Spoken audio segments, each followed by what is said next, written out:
Good morning to all. Today we discuss about biosphere reserves in India.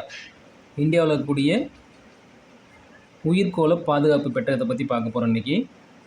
இந்தியாவில் மொத்தம் பார்த்தீங்கன்னாக்கா 18 பயோஸ்பியர்ஸ் இருக்கும். அதில் ஹிமாச்சல் பிரதேசில் ஒரு பயோஸ்பியர். அதாவது பார்த்தீங்கன்னாக்கா இங்கே ஹிமாச்சல் பிரதேசில் இந்த இடத்துல கூடிய பயோஸ்பியர் தான் ஹிமாச்சல் பிரதேஷ் பயோஸ்பியர்.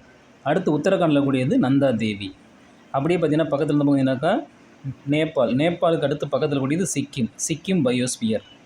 இந்த லாஸ்ட்டு பார்த்தீங்கன்னாக்கா அருணாச்சல் பிரதேசில் கூடியது திகாங் அண்டு திபாங் பயோஸ்பியர்.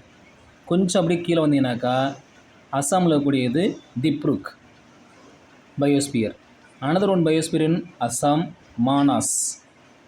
அப்படியே கொஞ்சம் கீழே வந்தீங்கன்னாக்கா வெஸ்ட் பெங்காலில் ஆல்ரெடி நம்ம பார்த்துருப்போம் Sundarban biosphere. Then another one ஒடிசாவில் பார்த்தீங்கன்னாக்கா சிம்லிபால் பயோஸ்பியர். இன்னும் கொஞ்சம் கீழே வந்தீங்கன்னாக்கா ஆந்திர பிரதேசில் இருக்கக்கூடியது சீசலம் பயோஸ்பியர். தமிழ்நாட்டில் இருக்கக்கூடிய ஒரு பயோஸ்பியர் என்னன்னாக்கா நீலகிரி பயோஸ்பியர். இந்தியாவுக்கும் இலங்கைக்கும் நடுப்பு இருக்கக்கூடிய பகுதி பார்த்தீங்கன்னாக்கா கல்ஃப் ஆஃப் மன்னார். இந்த கல்ஃப் ஆஃப் மன்னாரில் ஒரு பயோஸ்பியர் இருக்குது. That biosphere name is a gulf of Mannar biosphere. In Andaman Nicobar in one biggest island is there, that is a Great Nicobar biosphere.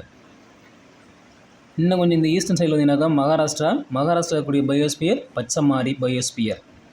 குஜராத்தினுடைய டாப்பில் இருக்கக்கூடிய பயோஸ்பியருக்கு பேர் Rann of Kutch biosphere. So இந்த 10th ஸ்டாண்டர்டுக்கு மேக்ஸிமம் இந்த கொஸ்டின்ஸ் தான் கேட்க போகிறாங்க. அதனால் இதை மட்டும் பார்த்தா போதும். தேங்க்யூ.